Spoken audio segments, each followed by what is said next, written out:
Hi, thank you for visiting the JSIF's website and for taking the time to watch this video. This 5-minute video covers the key findings of JSIF's Sustainable Investment Survey 2022. In early July, the White Paper on Sustainable Investment in Japan 2022, including the survey results, will be available on this site. Now, the first slide shows the sustainable finance amount in Japan. JSIF started this survey in 2015, when GPIF, the Government Pension Investment Fund, became a signatory of the PRI and asked its asset managers to be a member of the PRI. The sustainable investing amount was merely 26 trillion yen in 2015, then grew in size over the years to reach approximately 514 trillion yen in 2021. However, the rapid growth we observed over the years seems to have settled. The proportion of sustainable investing assets relative to the total assets under management was 17% in 2016 and reached 62% in 2022.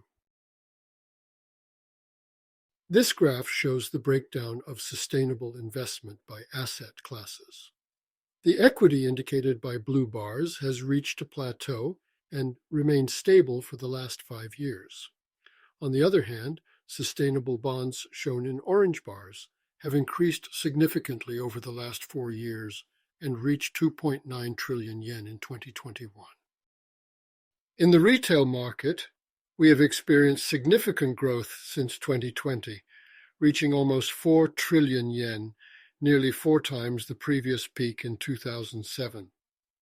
Most of these new funds focus on the impact of sustainable investing.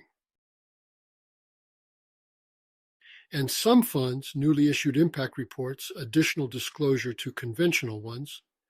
These reports cover, for example, how much CO2 you reduced by investing in these funds against investing in conventional index funds, and also explain something like the investee company's strategies to reduce CO2 emission.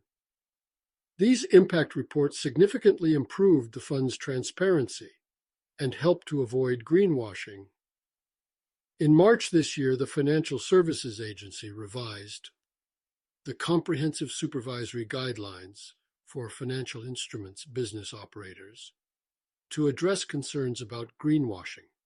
However, we think the revised guidelines are not covering some critical requirements when compared to the EU's Taxonomy for Sustainable Finance and SFDR, the Sustainable Finance Disclosure Regulation. Therefore, I want to comment on what we recently discussed issues with the FSA.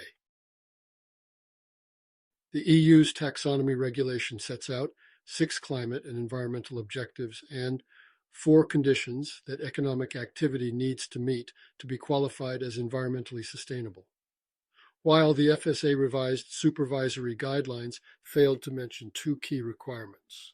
Firstly, the definition of ESG. There is no definition of ESG funds in the guidelines. As a result, some Japanese institutional investors made public their own ESG definitions on their websites. Each institution's definitions are diverse, and I found that one institution uses the same terminology used by the PRI, but with a different meaning. Second, the concept of minimum safeguards is missing. The EU sets out 4 overarching conditions that economic activity must meet to be qualified as environmentally sustainable. These include the principal adverse impacts and do no significant harm.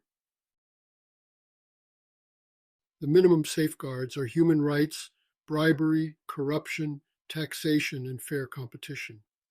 We're concerned that the absence of one standard definition of ESG and the minimum safeguards may cause confusion among Japanese investors and corporates when they try to avoid greenwashing.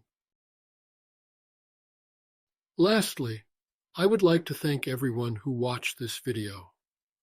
The English version of the White Paper on Sustainable Investment in Japan 2022, including the survey results, will appear on this site early in July.